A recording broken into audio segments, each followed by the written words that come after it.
Benjamin, he got Benjamins. Por ahí se dice ni que mi sueño logré. Ey. Por ahí se dice ni que mi sueño logré. Bienvenue dans le tout premier épisode de cette série de vlogs dans laquelle je vais absolument tout vous documenter. Pour tous ceux qui ne me connaissent pas, je me présente, je m'appelle Zezinho, j'ai 24 ans et ça fait maintenant plusieurs mois que je vis à Bangkok en Thaïlande. Je suis parti de la France grâce à mes business en ligne, plus principalement l'e-commerce. Et pour mettre un peu de contexte, en 2024, donc l'an dernier, j'ai réalisé un peu plus de 4 millions d'euros de chiffre d'affaires sur l'année grâce au e-commerce. Et dans ces vlogs, je vais vous documenter absolument tout mon parcours et tout mon quotidien. Du coup, comment je réfléchis, qu'est-ce que je mets en place dans mes business, quelles sont mes problématiques actuelles, des tips, mes routines, les gens que je rencontre, etc. Je vais vraiment absolument tout vous documenter. Donc c'est parti, je vous emmène avec moi dans la vie d'un jeune expatrié grâce au business en ligne. Bon, on se retrouve cet après-midi. Bon, faites pas attention à ma tête. J'ai pris une balle pleine tête hier quand j'ai tapé un foot. J'en ai encore des séquelles. Là, on va venir tourner le 3e épisode du podcast Next Step que je co-anime du coup avec Kael. On aura Martin en invité. Donc, c'est quelqu'un qui vit depuis plusieurs années maintenant sur Bangkok, qui a réalisé plusieurs millions sur le marché US notamment. Donc, on aura un beau retour d'expérience de sa part. Donc, c'est parti. Je vous emmène avec moi sur le tournage.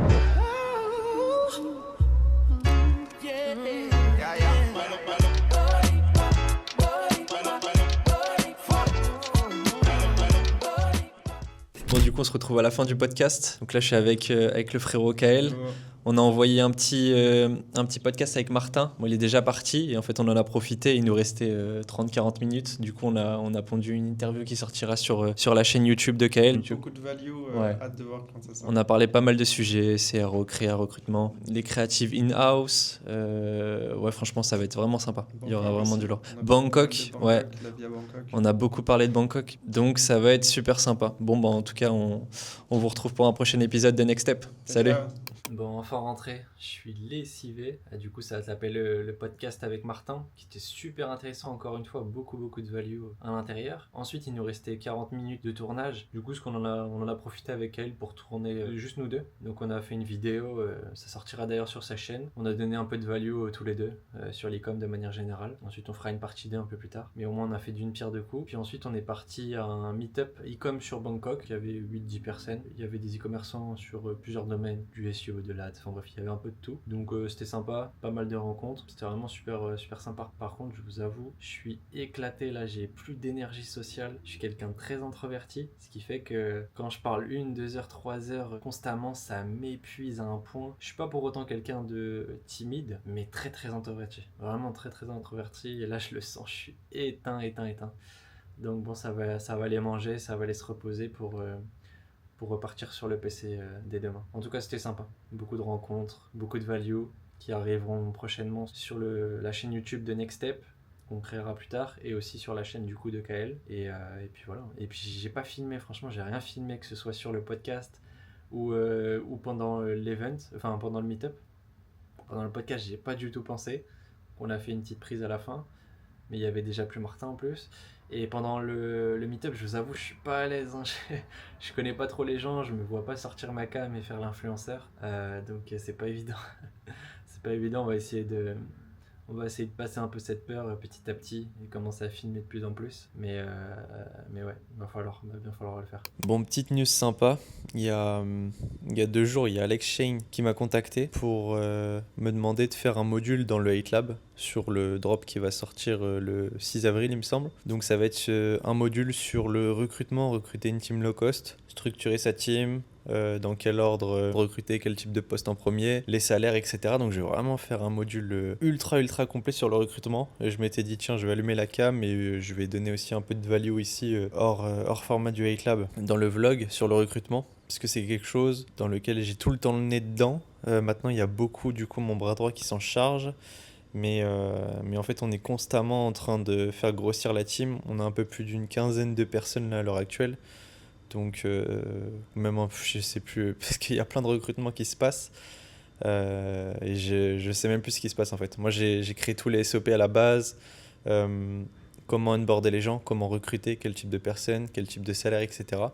Et du coup, maintenant, il y a le bras droit qui s'en charge. Et il y a également prochainement des chefs de pôle, donc des virtual assistants qu'on a recrutés qui se chargeront eux-mêmes du recrutement.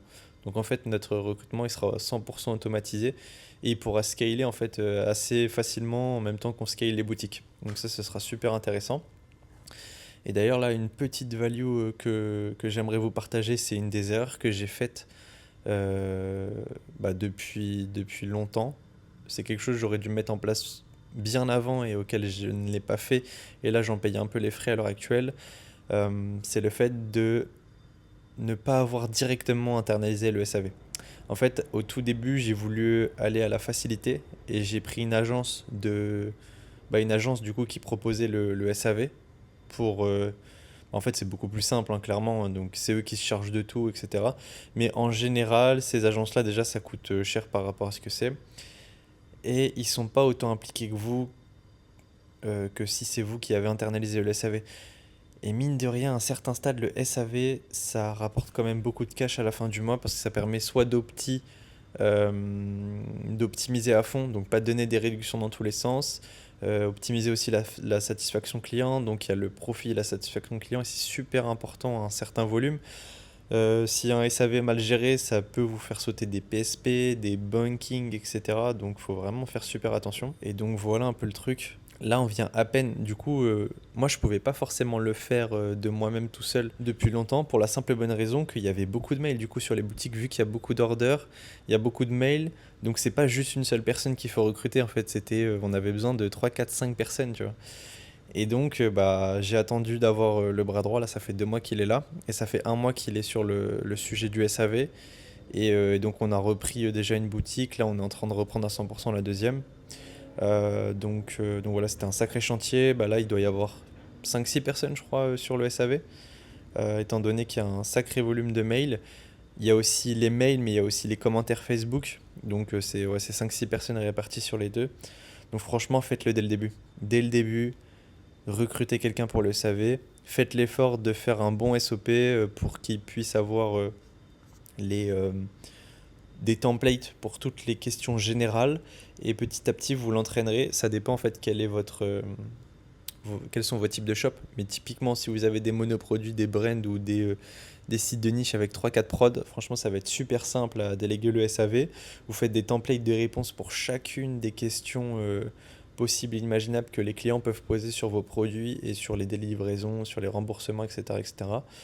Donc ça va être super simple. Par contre, si vous êtes en multi-produits comme moi, vous rajoutez régulièrement des nouveaux produits sur votre site de niche, etc. Ce sera un peu plus compliqué. Il faudra potentiellement parfois un SAV un peu plus smart, dans le sens où on peut pas répondre à toutes les questions possibles sur tous les produits. Ça prendrait beaucoup trop de temps. Du coup, quand vous avez des gros produits qui pètent, là forcément faites des templates de réponse parce que ce sera généralement là où il y a le plus de questions sur les gros prods, bien évidemment. Vous faites aussi des templates de réponse sur toutes les questions générales possibles et inimaginables. Et ensuite, vous apprenez au SAV à chercher la réponse par eux-mêmes sur les nouveaux produits que vous envoyez. Donc, vous leur dites, voilà, vous allez dans la fiche produit. Si le client il a besoin d'une caractéristique, quelque chose de précis, il va dans les détails du produit. S'il n'y a pas, qu'il aille sur Amazon, sur AliExpress, chercher la réponse par lui-même, qu'il n'hésite pas à faire un screen complet de la fiche produit sur votre site, chez un concurrent ou sur AliExpress et Amazon, qu'il le mette dans un GPT. Donc là, le GPT, en l'occurrence, c'est nous qui l'avons créé.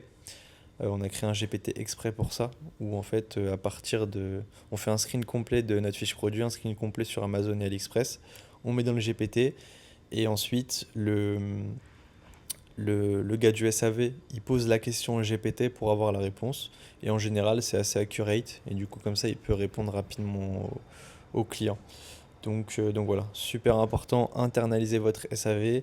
Et si vous voulez un maximum de value, vraiment de tout l'onboarding de A à Z sur comment recruter, quels sont les salaires, etc., ce sera disponible du coup dans la formation du 8 Lab à partir du 6 avril. Bon, on vient de se faire masser là avec madame. C'était incroyable. 8 balles, 1 heure de massage. Vraiment pas mal. En plus, j'en ai profité pour écrire plein de tweets en même temps. Voilà, on fait d'une pierre deux coups. D'ailleurs, je vais vous raconter un peu là par rapport au podcast Next Step qu'on va sortir avec elle prochainement. sera peut-être sorti depuis la sortie de ce vlog. Certainement qu'il y aura déjà des épisodes de sortie. En gros, ce qui s'est passé, premier épisode, on a tourné avec Exami, donc un média buyer qui a généré plus de 15 millions d'euros de chiffre d'affaires pour ses clients sur Meta. On a tourné d'abord, et donc ça sera l'épisode 2 qu'on a tourné en premier, dans un podcast avec un fond vert. Donc en fait, c'était... moi, j'avais déjà tourné un podcast là-bas, Kael aussi, avec Alex Shane. Il nous avait emmené là-bas et il nous avait interviewé tous les deux. Donc on s'était dit, vas-y, let's go, on part aussi là-bas. Sauf que le problème, c'est que les fonds verts... Enfin, c'est un fond vert, et les backgrounds dispo, il y en a 9. Franchement, ils sont pas foufou. Il y en a juste un qui passe à peu près, c'est juste, en gros, c'est un fond noir, il n'y a rien de spécial. Donc tu mets un haut noir, limite, tu vois, t'es une tête volante sur le podcast, on voit que ta gueule. Donc c'est vraiment pas fou.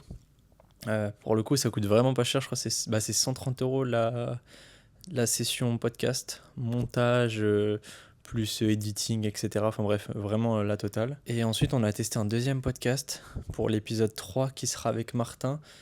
Donc un e-commerçant de Bangkok également comme Exami, qui a généré d'ailleurs l'année dernière plus de 2 millions d'euros de chiffre d'affaires sur le marché US. Donc super épisode aussi. Par contre, on a changé de podcast cette fois-ci.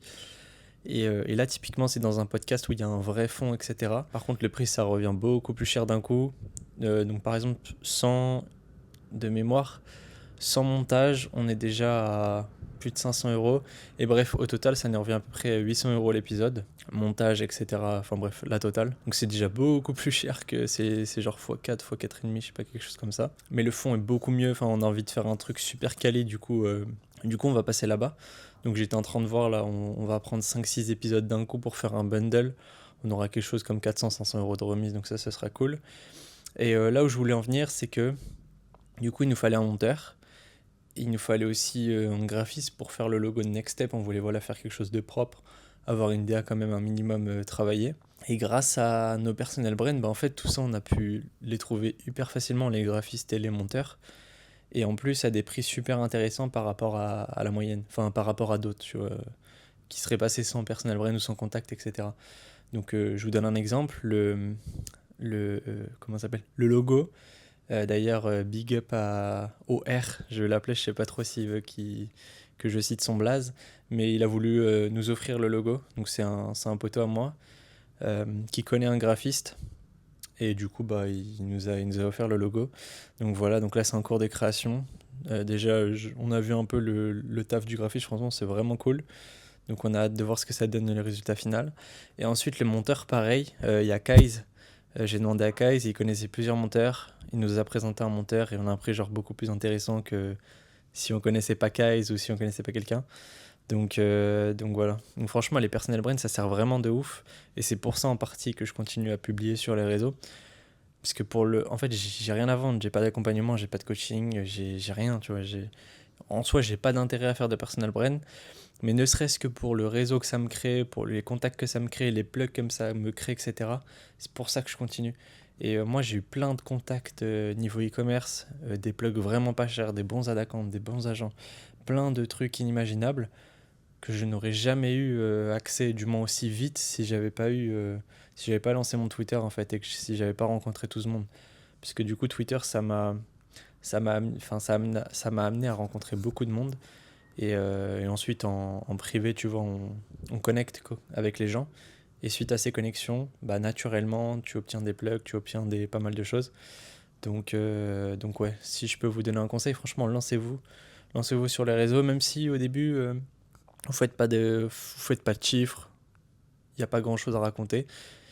Enfin, c'est ce que vous pensez, mais je vous jure, il y a toujours des trucs à dire. Moi, au début, j'ai commencé, il y en a plein qui se foutaient peut-être un peu de ma gueule, mais bon, tu vois, avec le temps, c'est des gens avec qui tu rediscutes plus tard et tu vois, tu en rigoles, etc. En vrai, il faut pas avoir honte, surtout Twitter. En vrai, pour moi, c'est le meilleur move Twitter, pour la simple et bonne raison que ça prend pas beaucoup de temps. Et en fait, le problème de la personal brand, c'est que quand vous débutez, notamment, vous n'êtes pas libre financièrement, vous n'avez pas votre business qui tourne en place, vous êtes potentiellement étudiant, salarié, etc. Se lancer sur Insta, TikTok, YouTube, etc., ça prend du temps. Parce qu'en plus, vous n'avez pas l'argent pour payer un monteur, vous n'avez pas l'argent pour, prendre un cadreur, etc. Donc, vous devez tout faire vous-même. Et ça prend beaucoup trop de temps. Et ça, c'est de l'énergie que vous aurez pu plutôt dû mettre dans votre business et pour lequel vous serez peut-être devenu libre beaucoup plus rapidement financièrement si vous avez mis toute cette énergie dans votre business. Donc Twitter, c'est le meilleur 80-20 pour moi. Ça vous permet de commencer une personal brand sans prendre trop de temps. Franchement, c'est le meilleur compromis Twitter. Donc commencez sur Twitter, juste racontez ce que vous faites. Si vous êtes dans l'e-com, voilà, postez des dashboards de votre méta par exemple, de votre ad account.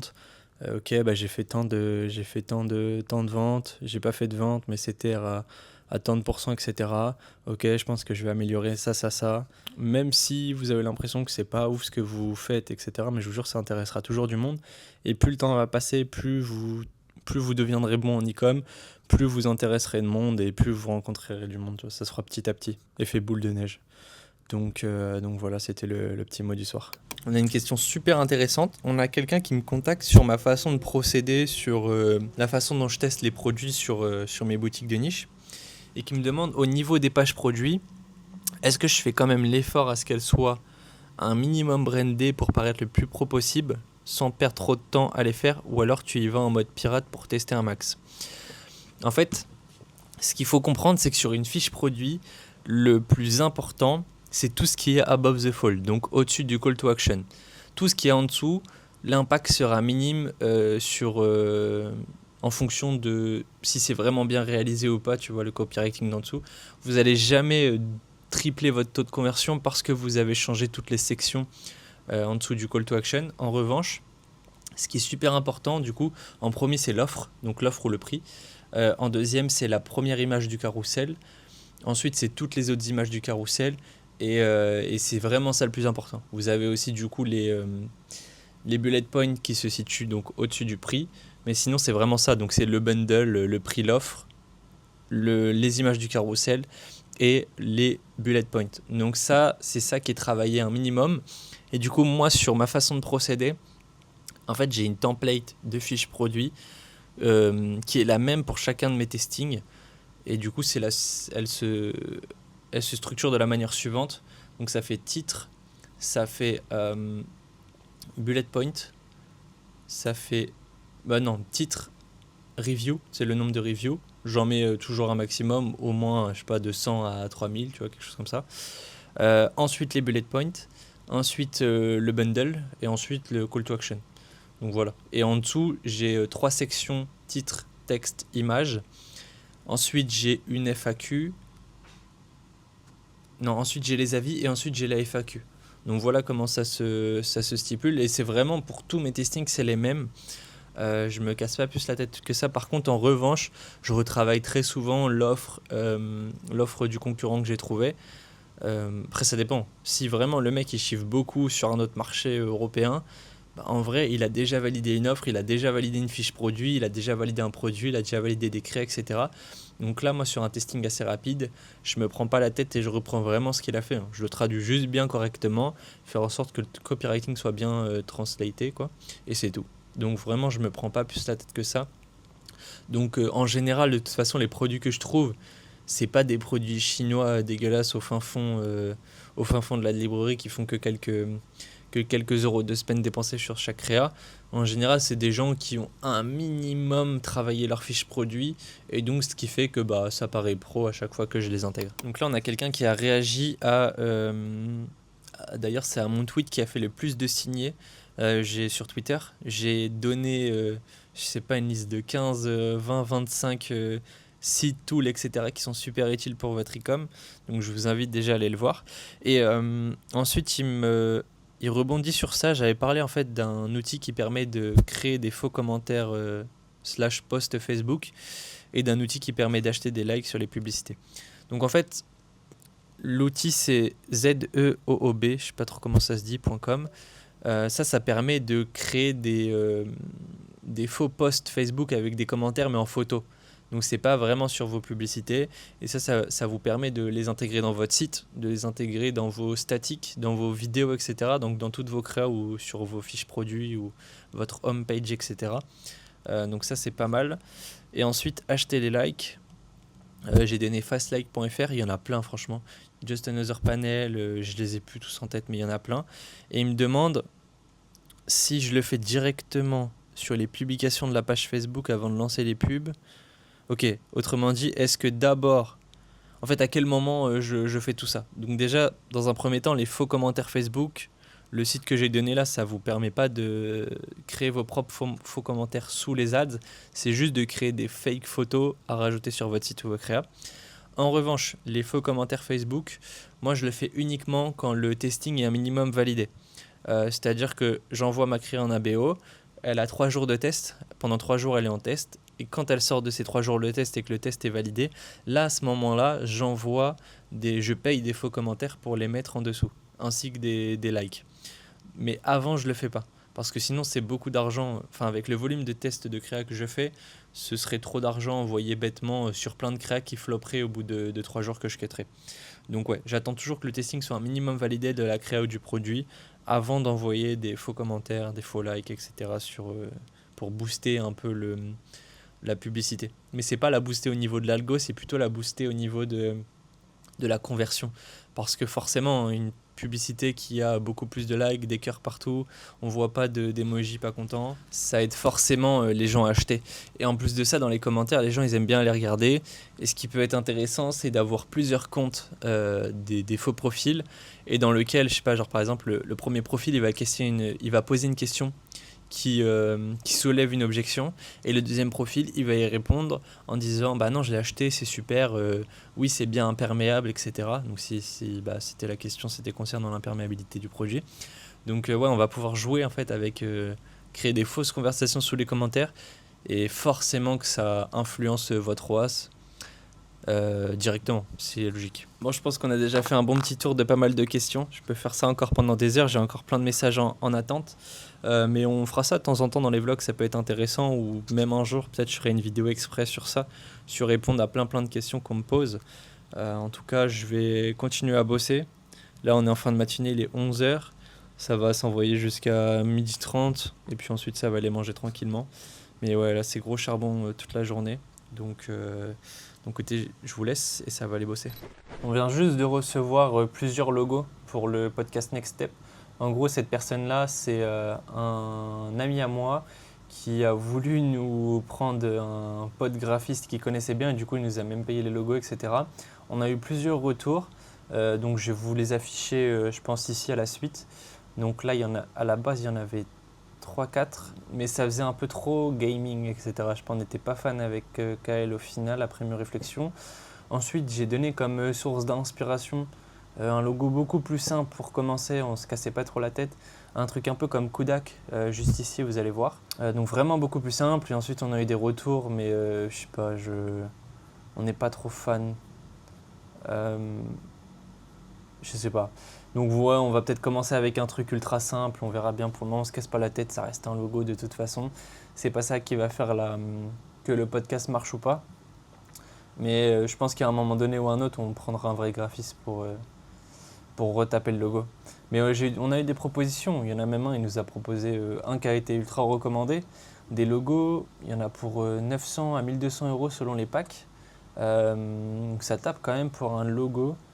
Sachant que moi je suis toujours dans l'optique où le logo c'est pas ça qui fait que ça prend ou pas, mais en fait on a vraiment envie de faire un truc ultra professionnel niveau podcast, donc je pense que très prochainement on mettra le prix pour un vrai logo, mais on l'a une bonne fois pour toutes, qu'on a vraiment envie de pousser ce podcast comme il faut.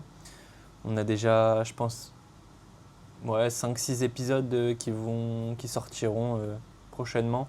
Peut-être un toutes les 3 semaines, on en enverra, comme ça nous laissera un peu de temps à chaque fois d'en retourner des nouveaux. Mais on va vraiment faire quelque chose de sympa autour de ce podcast en tout cas.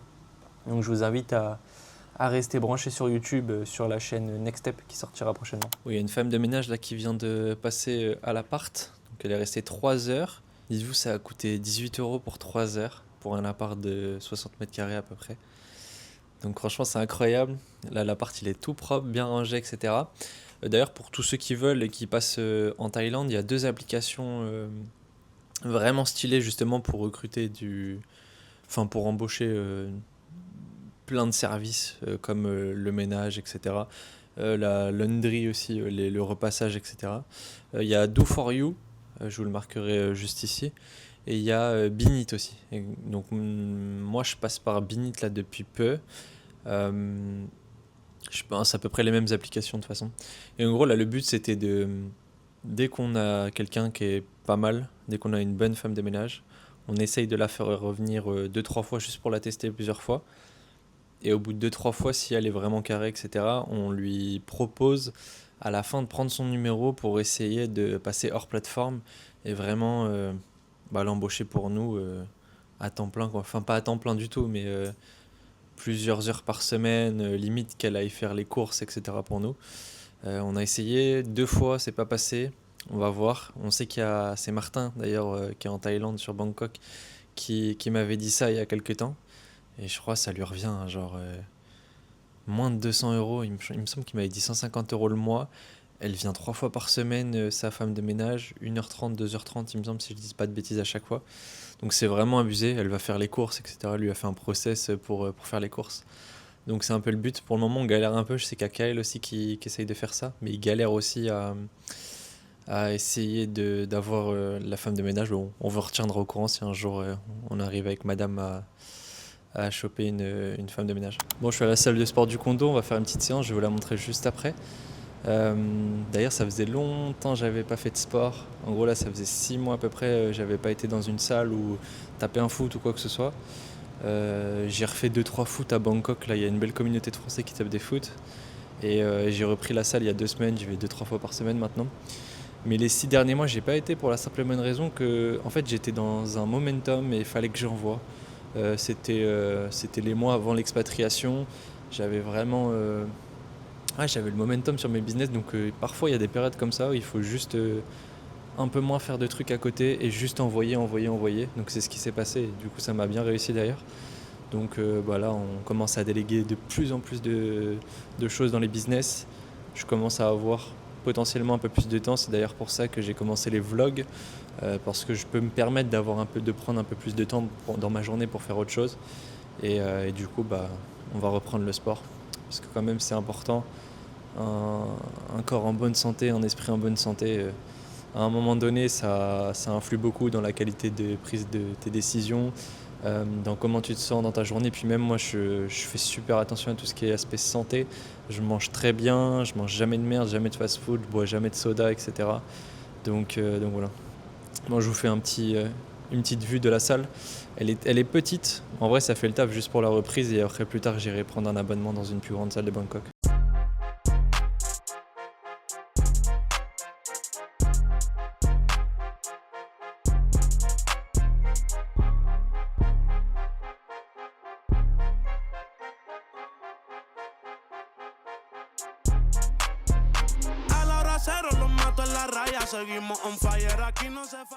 En fin de séance, bon petit décrassage, ça a fait du bien.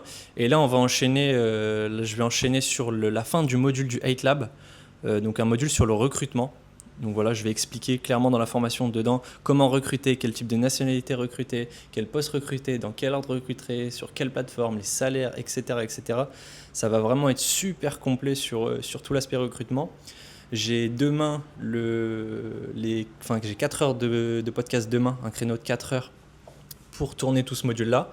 Ensuite, dans les jours à venir, il y aura un call avec BX notamment qui va me présenter son tool TrendTrack. Donc voilà, ça va être sympa de découvrir en avant-première ce gros tool de recherche produit qui va sortir. Ensuite, il y aura plusieurs podcasts de prévus, dont un notamment avec Pay-Henri, un avec Kael. Et voilà. Et puis de toute façon, on va continuer à documenter les aventures. Donc en tout cas, c'était un plaisir de vous avoir eu sur ce premier épisode. Bon, et surtout, croyez en vous. Ne laissez jamais personne vous faire douter. Dites-vous, il y a 1 an, j'étais encore étudiant. J'avais en janvier 2024 une boutique. Je venais de lancer ma boutique, 0 € de chiffre d'affaires. Et 1 an plus tard, je suis en Thaïlande, expatrié, avec un bon confort de vie. Donc tout est possible. Continuez de croire en vous et surtout rêvez grand, les amis.